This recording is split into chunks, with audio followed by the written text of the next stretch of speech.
Je vais vous présenter la thérapie manuelle tissulaire au niveau du membre inférieur. Donc on va commencer par les écoutes au niveau du bassin, ce que j'appelle les écoutes MRP, mécanisme respiratoire primaire. Donc on vérifie les deux iliaques en même temps, on met bien les mains le plus possible pour avoir le plus de surface possible au niveau du ressenti. Et normalement en MRP on a une rotation antérieure avec un mouvement en roue voilée et une rotation postérieure.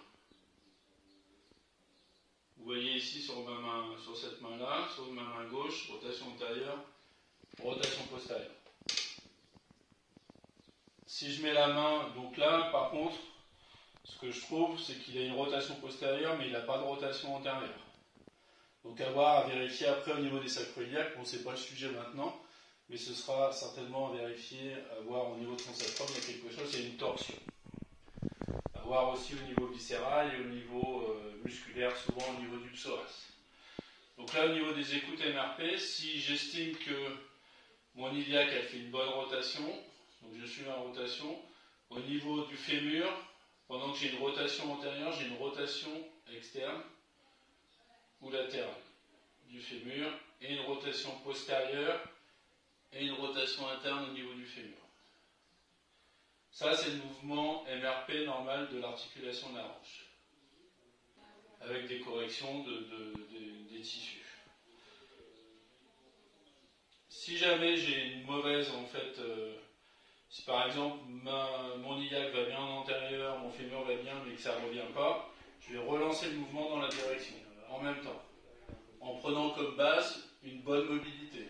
C'est-à-dire que si je suis sûr que mon iliaque a fait une bonne rotation, je sens que mon fémur par exemple va en rotation externe mais il ne va pas bien en rotation interne, pendant le mouvement de postériorité en fait de mon iliaque, je vais relancer le mouvement au niveau MRP et réécouter. Donc c'est pour ça qu'on vérifie après au niveau articulaire, musculaire, etc. Mais ça je vous l'expliquerai après. Après au niveau fémur, tibia, donc on essaie toujours de bien avoir une bonne surface de main, bien relâcher les bras le plus possible et on écoute.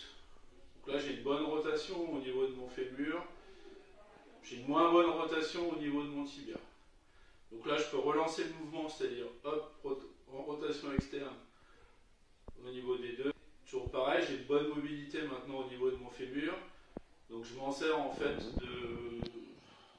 d'instrument de mesure par rapport à la mobilité au niveau du tibia. Si j'écoute maintenant ma rotule, ma patella, donc elle fait un mouvement un petit peu en 8, c'est-à-dire qu'elle va monter en rotation externe et redescendre en rotation interne.